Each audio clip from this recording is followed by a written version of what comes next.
It's March 17th, 2021, a cold morning in Wasilla, Alaska. Snow covers the ground as another day begins in the quiet community north of Anchorage. 28-year-old Kerstie Hofmeyer will be found dead inside the garage of her home. To many, the case appeared to end that day. But for Kerstie's mother, Racheal, it was only the beginning. What followed would reveal years of documented abuse, police reports, court records, photographs, and Kerstie's own words, leading a mother on a search for the truth. Hey everyone, and welcome back to Case Uncovered, where we uncover some of the most compelling and lesser-known true crime cases. I'm your host, Jen Rivera. Before we get started, I want to extend my heartfelt thanks to Kerstie's mom, Racheal, for trusting me with her daughter's story today. Racheal has spent years advocating for Kerstie, preserving records, collecting documents, and ensuring that her daughter's voice would never be forgotten. This episode would not have been possible without her willingness to share those materials with me. Now, today's episode is a heavy one. It contains discussions of domestic violence, coercive control, and strangulation, so listener discretion is advised. Throughout this episode, I am referring to Kerstie's fiancé using the pseudonym John.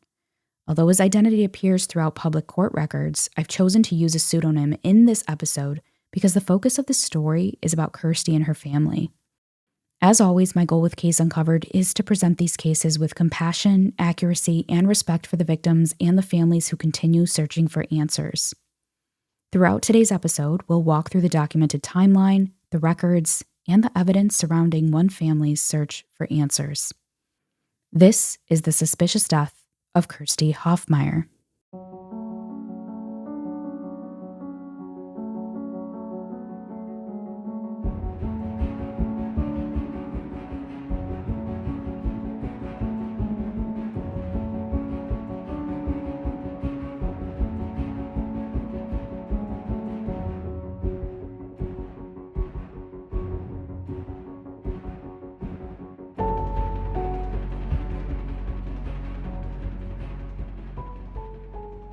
Before we dive into the events that ultimately brought us here today, I think it's important that we first get to know Kerstie, because like so many victims, it's easy for someone to become defined by the worst day of their life.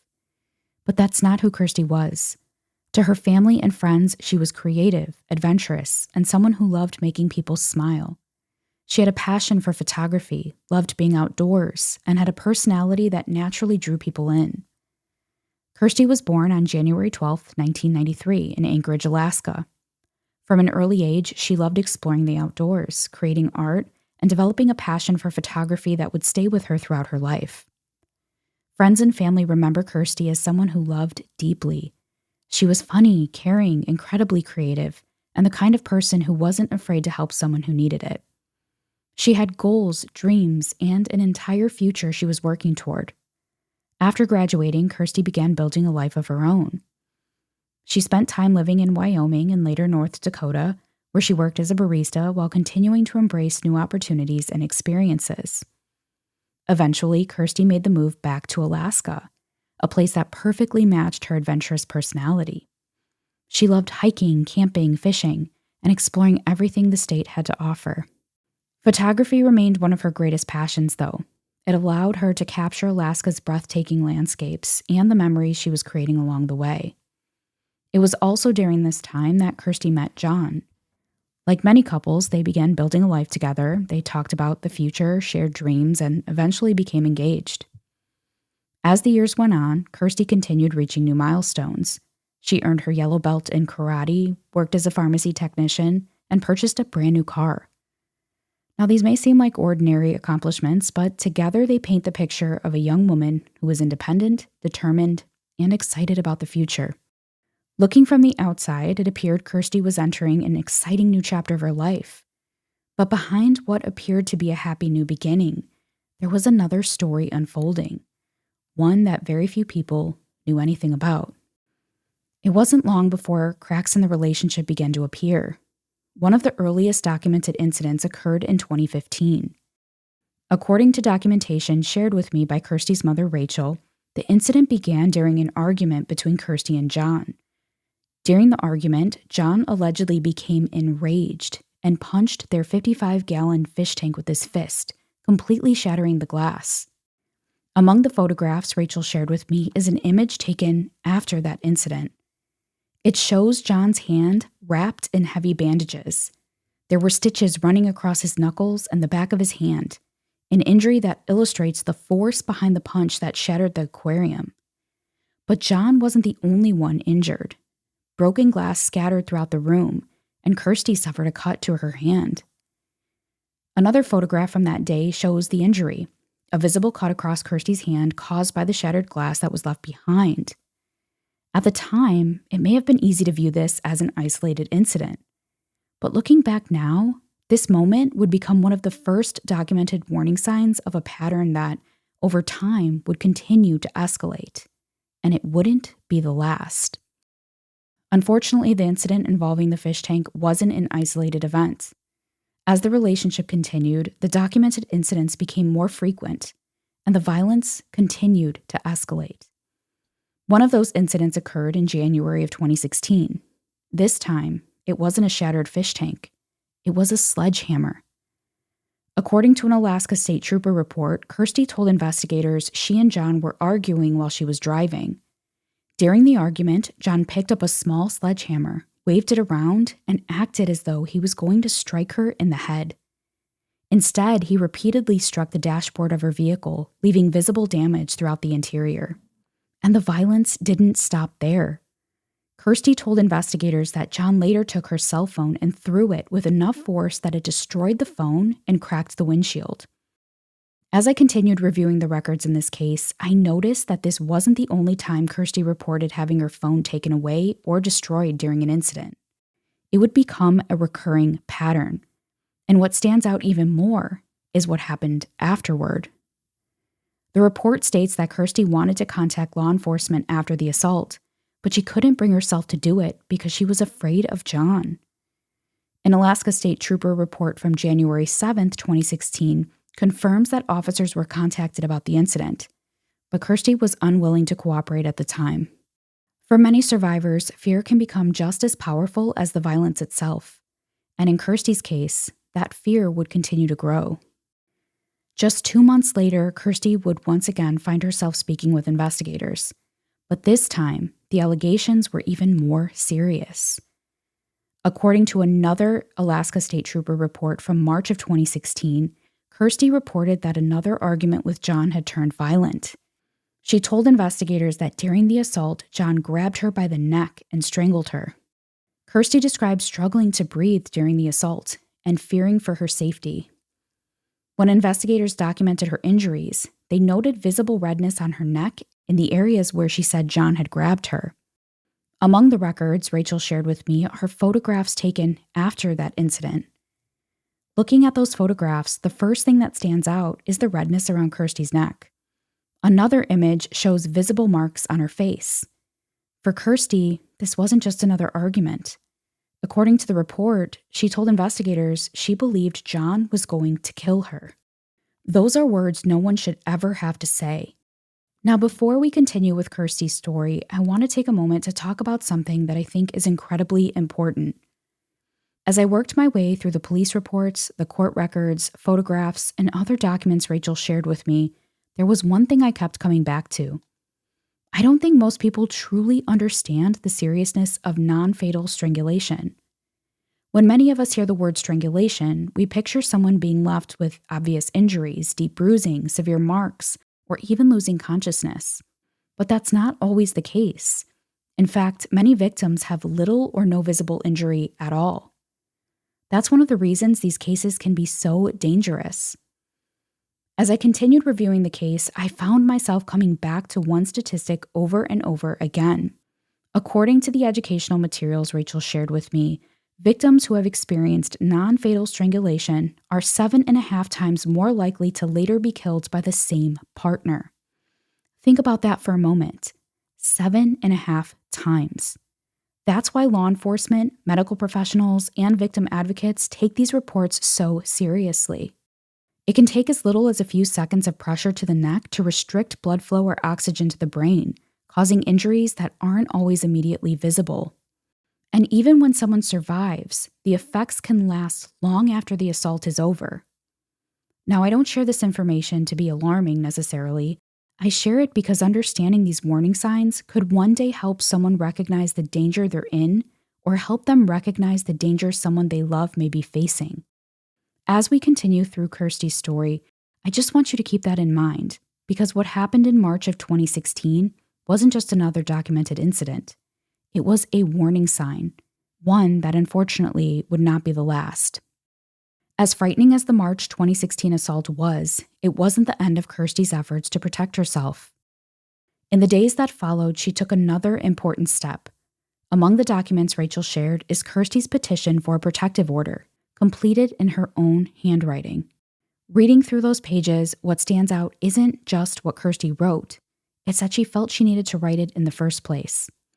In her petition, Kerstie described what she said was a pattern of escalating abuse, recounting multiple incidents involving threats, damaged property, and physical violence.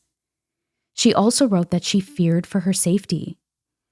As I read through those pages, I couldn't help but think about what it must have taken for Kerstie to sit down and relive some of the most frightening moments of her life, hoping someone would listen. Those weren't the words of someone describing just one single argument. They were the words of someone trying to explain a pattern. And for the first time, Kerstie's own words became part of the official record. Now, despite everything Kerstie documented, despite reporting the abuse, and despite asking the court for protection, the relationship didn't just simply end. Like many abusive relationships, leaving wasn't as simple as walking away. The records show that over the months that followed, Kerstie continued trying to navigate a relationship that had already become increasingly volatile. As I continued reviewing everything in the case, one thing became impossible to ignore. The incidents weren't becoming less frequent. They were becoming more and more serious. The fear Kerstie described in her petition wasn't fading. If anything, it just continued to grow, and the records that followed would continue to document that escalation.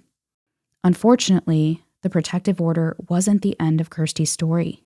In many ways, it was only the beginning of an even longer fight. But the abuse itself wasn't the only thing documented in the records. What happened after Kerstie reported it is just as important. The documents show that Kerstie continued documenting incidents involving John. She continued telling people she was afraid. She continued trying to protect herself. But one report in particular stood out. That was dated October 20th, 2016. Investigators discovered something that should never have happened. The March 2016 assault, the one involving the strangulation allegations and photographs of Kerstie's injuries, as well as her recorded statement, had never been forwarded to the district attorney's office. The report states that the original investigating trooper had left the department before submitting the case for prosecution. As a result, months had passed, no charges had been filed, and John was never arrested. The follow-up investigation documented that the case had to be reopened. Investigators located photographs of Kerstie's injuries, her recorded interview, and other evidence that had remained in the case file. Reading through that report, one question kept coming to mind. What if the case had moved forward when it was supposed to? As the years continued, Kerstie tried to move forward. She was trying to rebuild her life. But at the same time, she was still living with the impact of everything she had already been through. As I made my way through Kerstie's journals and handwritten notes, I found myself getting to know a different side of her. Not the version captured in police reports and court records, just Kerstie, the woman behind all of this. In one journal entry, she wrote, "Listen to those red flags." 4 simple words. But after everything we've talked about so far, they carry a lot of weight. In another entry, she wrote, "Disrespect is not love." As I read through her journals, one thing became really clear. Kerstie wasn't just writing about what had happened to her. She was trying to remind herself what healthy love was supposed to look like. Even after everything she'd been through, she was still trying to move forward, still trying to heal, and still trying to believe there was something better waiting for her. But as we'll see, leaving an abusive relationship doesn't always mean the abuse ends. As the years passed, life continued moving forward for Kerstie.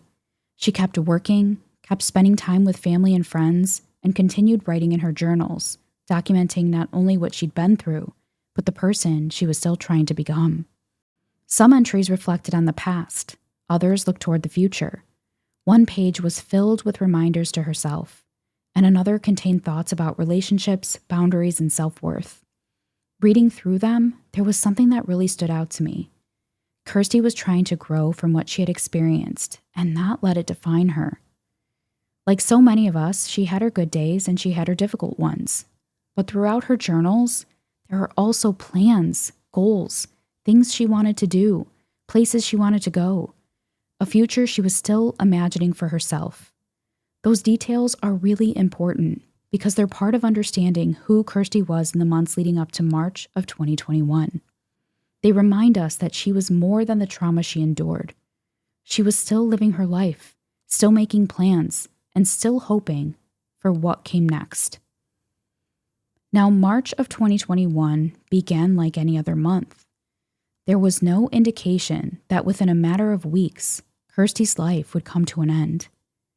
Reading through the documents Racheal shared, even during those final days, Kerstie was still writing. She was still reflecting and still moving forward in her life.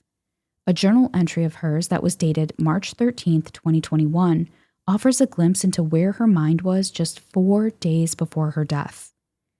Rather than focusing on fear, she was reflecting on life, on the lessons she learned, on becoming stronger. Reading those words now, it's impossible not to think about how ordinary they were. There was no goodbye, no final message, no indication that these would be some of the last words Kerstie would ever write. March 17th, 2021, Kerstie's life would change forever. That morning, emergency responders were dispatched to Kerstie's residence. Racheal had found her unresponsive in the garage of her home. She was found suspended from a pull-up bar with a belt around her neck. The belt was confirmed by John to be his. From that moment forward, the focus shifted. For years, the story had been about a relationship marked by documented abuse, protective orders, police reports, and repeated attempts to find safety. Now, it had become a death investigation. Law enforcement officers responded to the home in the early morning hours of March 17th, 2021. What happened next would become a major point of contention. According to Kerstie's family, the scene was not properly secured after officers arrived, and they have long questioned how the investigation was conducted from its early moments. As I look through the scene photographs and investigative reports, one thing became immediately apparent. This was the last place Kerstie would ever be. Every photograph captured a moment frozen in time. Her belongings remained where she left them. Everyday items sat exactly where they had been before everything changed. Those images were haunting. They offered a sobering glimpse into the scene investigators documented that day. But they also raised questions that would only grow in the days, months, and years that followed. As investigators continued processing the scene, they began documenting their findings. One photograph in particular has remained a source of concern for Racheal. According to Racheal, the image was taken on Kerstie's phone at approximately 7:29 that morning, after first responders had already arrived and after Kerstie had been moved from the garage into the home. Racheal believes John's feet can be seen in the photograph and has questioned why the image was taken at all. Those are Racheal's interpretations of the photograph, but for her, its timing and the circumstances surrounding it remain unanswered questions. In the days that followed, the investigation focused on determining exactly what had happened inside the garage. Initially, according to Racheal, Kerstie's death was classified as a suicide. However, later that classification was changed. Today, Kerstie's official death certificate lists her manner of death as undetermined. That distinction matters. An undetermined manner of death doesn't answer the question of what happened. It means the available information wasn't sufficient to conclusively determine how the death actually occurred. For Racheal, that wasn't the end of the search for answers. It was just the beginning. Racheal also credits Brenda, a private investigator who assisted with the case, for helping advocate for that independent review. According to Racheal, Brenda worked alongside her in communicating with the medical examiner's office and played an important role in the effort that ultimately resulted in Kerstie's manner of death being changed from suicide to undetermined. Although Kerstie's death was never prosecuted as a homicide, the legal story did not end there. In 2022, Kerstie's mother, Racheal, filed a civil lawsuit against Kerstie's fiancé, John, for the death of Kerstie. According to the complaint, Racheal alleged that John physically abused Kerstie in the months leading up to her death, destroyed evidence afterward, and misrepresented or withheld information from investigators examining her death. John never filed a response to the lawsuit. After a default was entered against him, the case proceeded to a hearing on damages. In January of 2025, an Alaska Superior Court ordered John to pay a significant amount to Kerstie's estate, concluding the civil case in favor of the estate. Now, it's important to note that this was a civil proceeding, not a criminal trial, and the burden of proof is different. John has never been criminally convicted in connection with Kerstie's death. However, because these court findings are now part of the public record, they provide important context to the circumstances surrounding Kerstie's death. When considered alongside the medical examiner's decision to change her manner of death from suicide to undetermined, they help explain why this case continues to generate serious questions and why her family continues to seek answers and the truth. As the months turned into years, Racheal began collecting records, organizing photographs, preserving court documents, requesting reports, and carefully documenting every piece of information she could find. Not because she wanted to relive the worst day of her daughter's life, but because she believed there was still questions that deserved to be answered. As Racheal continued searching for answers, she sought an independent review from Elizabeth Reynolds, a registered nurse with experience in psychiatric and forensic nursing, who reviewed the available records and photographs in the case. In her written statement, Reynolds wrote that, in her professional opinion, Kerstie did not hang herself. Instead, she believed Kerstie was killed in the bedroom, then carried to the garage and hanged from the pull-up bar. Reynolds also noted that records indicated Kerstie had taken her prescribed 200 milligram dose of Seroquel prior to her death. Seroquel is primarily used to manage mental health conditions and those suffering from insomnia by balancing neurotransmitters in the brain. It belongs to a drug class called atypical antipsychotics. This medication was prescribed to Kerstie to help her sleep. Based on her professional experience, Reynolds wrote that the medication would likely have left Kerstie incapable of defending herself, or even caused her to be unconscious. She further stated that she did not believe Kerstie would have been strong enough to tie the belt the way it was found or position herself on the pull-up bar. Separate from Reynolds' opinion, the records in this case also document the presence of petechial hemorrhages. If you've never heard of that term before, petechial hemorrhages are tiny pinpoint spots of bleeding caused by broken capillaries. They often appear in the whites of the eyes, on the eyelids, or on the skin of the face and neck after pressure has been placed on the neck or chest, restricting normal blood flow. However, they can also occur in other medical situations, which is why they're never viewed in isolation. Instead, they're evaluated alongside a person's injuries, the medical findings, and all the other evidence in a case. Racheal also pointed to several documented injuries that she believed deserved additional review, including what she describes as fingernail marks on one side of Kerstie's face, an injury beneath one eye, and an injury below the belt line around her neck. Racheal also sought the opinion of a retired police officer with many years of investigative experience who reviewed photographs from the case and questioned whether marks visible on Kerstie's legs were consistent with where Kerstie was ultimately found. She also shared that a law enforcement officer from the lower 48 named Jen encouraged local investigators to examine those injuries more closely, fingerprint the belt buckle, and determine what activity may have been captured by the home security system. According to Racheal, those additional investigative steps were never taken. Now, by this point, you may be asking yourself the same question Racheal has spent years trying to answer. If Kerstie's manner of death is officially listed as undetermined, what really happened to Kerstie? The documented history of domestic violence, the reports of strangulation, the protective order, the injuries documented over the course of the relationship, the investigative records, and the questions raised during the independent forensic review tells part of the story. With all of those pieces together, Racheal believes they deserve another look. As Racheal continued searching for answers, she remained in contact with people who believed Kerstie's case deserved additional attention. According to Racheal, Jen, the officer from the lower 48, encouraged her to create the Justice for Kerstie Facebook page as a way to preserve information, connect with people who might have knowledge of the case, and continue raising awareness. Racheal followed that advice and created the page. Not long after, a woman reached out to her. This woman had previously been in a relationship with John. She contacted Racheal voluntarily and gave permission for her statements to be shared, explaining that she hoped her experiences might help provide additional context.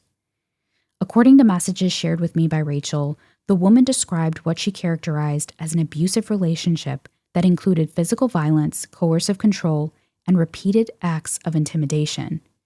She alleged that John hid her phone to prevent her from calling for help, blocked her from leaving during arguments, and created an environment where she said she was afraid to contact law enforcement. She also described multiple incidents of physical violence, including being thrown from a moving vehicle, having a large section of her hair forcibly pulled from her scalp, being struck, spit on, and choked. She shared photographs documenting some of her injuries with Racheal, along with messages stating that she expressed that she was afraid. She also stated that John repeatedly called her Kerstie instead of her own name. The woman told Racheal she had not initially reported the abuse because she was worried about losing custody of her young daughter, which was a threat that John had made. Racheal ultimately provided the information to investigators herself because, in her words, she couldn't risk another woman being hurt. Racheal didn't stop there. She continued corresponding with the detective assigned to the case, forwarding additional records, witness statements, photographs, and other information she believed was relevant to Kerstie's death. In emails Racheal sent, the detective acknowledged receiving those materials and advised her that any evidence pertinent to the case would be added to the original case file. Despite continuing to provide information she believed was important, Racheal says she never saw the investigation move forward in the way she had hoped, and no criminal charges were ever filed. Now, Racheal's never claimed to have every answer. What she has consistently asked for is a thorough review of all of the evidence, not just one report or one photograph, but the entire picture. Because in her view, that's the only way to truly understand what happened to Kerstie. And it's that belief that eventually led to something much bigger than one family's search for answers.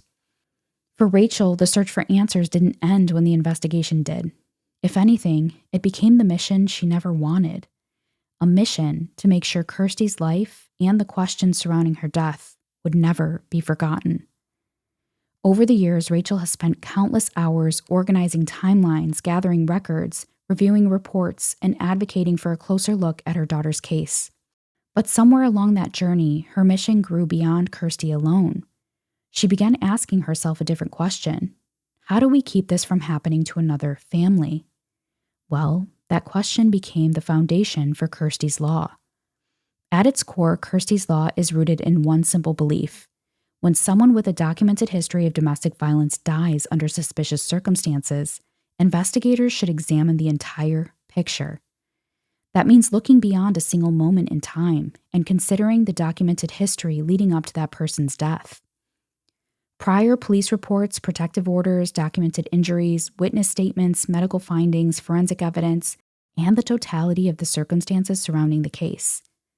According to the materials Racheal shared with me, Kerstie's Law also advocates for stronger investigative practices in cases involving suspicious deaths with a documented history of domestic violence. Among its goals are improved communication between agencies, greater accountability throughout the investigative process, and a more comprehensive review of available evidence before a case is closed. For Racheal, this has never been about changing the past. It's about helping ensure that future families don't spend years wondering whether every question was asked, every lead was followed, and every piece of evidence was fully considered. It's about strengthening investigations, it's about accountability, and it's about making sure victims with a documented history of domestic violence are given the thorough investigations they deserve. I want to take a moment to recognize Cynthia Gatchupin, Executive Director of Empowerment Advocate Alaska. Racheal shared with me that she truly doesn't believe she would have made it this far without Cynthia's support, From helping launch the petition for Kerstie's Law to standing beside Racheal as an advocate throughout this journey, Cynthia has been a constant source of guidance and encouragement.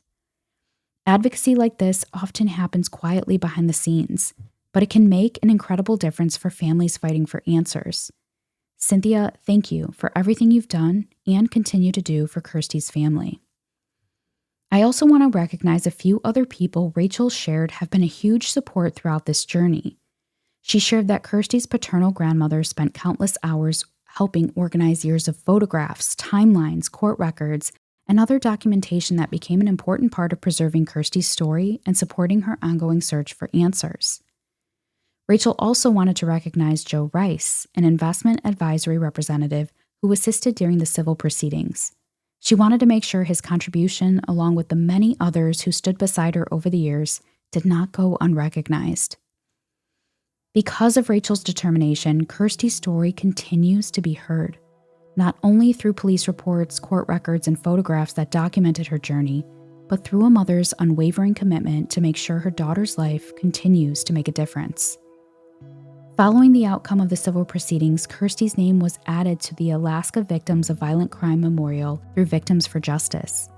Seeing Kerstie's name permanently honored at the memorial represents another step in ensuring that her life and her story will never be forgotten. Kerstie's story is heartbreaking, but it's also a reminder to recognize the warning signs of abuse, to take reports of strangulation seriously, to listen when victims ask for help, and to never underestimate the importance of a thorough investigation.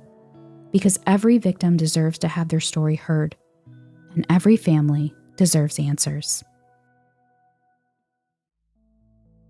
Before I wrap up today's episode, I want to once again thank Racheal for trusting me to help share Kerstie's story with you today. Racheal, thank you for your courage, your advocacy, and for trusting me with years of records, photographs, journal entries, and documentation. I know this wasn't easy, and I truly hope today's episode has helped honor Kerstie's life and your continued fight for answers. And thank you all for taking the time to listen to Kerstie's story today, and for helping keep her voice alive. If there's one thing I hope you take away from today's episode, it's that domestic violence often escalates over time, and the warning signs aren't always obvious. If you or someone you know is experiencing domestic violence or intimate partner violence, please know that help is available. You can contact the National Domestic Violence Hotline by calling 1-800-799-7233 or by texting START, S-T-A-R-T, to 88788. Or by visiting thehotline.org to connect with a trained advocate 24 hours a day, 7 days a week. I'd also encourage you to learn more about the Gabby Petito Foundation, one of our partners through the Reignited Project. Together, we're committed to supporting victims and families, raising awareness, and helping educate communities about domestic violence and victim advocacy. You can visit their website at gabbypetitofoundation.org. I'll also include information about Kerstie's Law and ways to support Racheal's continued advocacy in today's show notes below. Please make sure you take time to sign the change.org petition for Kerstie's Law. I know Racheal and Kerstie's family would be so appreciative. And if you'd like to help more people discover stories like Kerstie's and to support the show, please take a moment to follow Case Uncovered wherever you're listening and leave a 5-star rating and review. It really does help make a difference, and it helps these families reach a much wider audience. And you never know, it could lead to somebody knowing something about a case. Make sure to connect with me on Instagram, Facebook, YouTube, and TikTok at Jen Rivera Investigates. And until next time, stay curious, stay vigilant, and stay safe out there.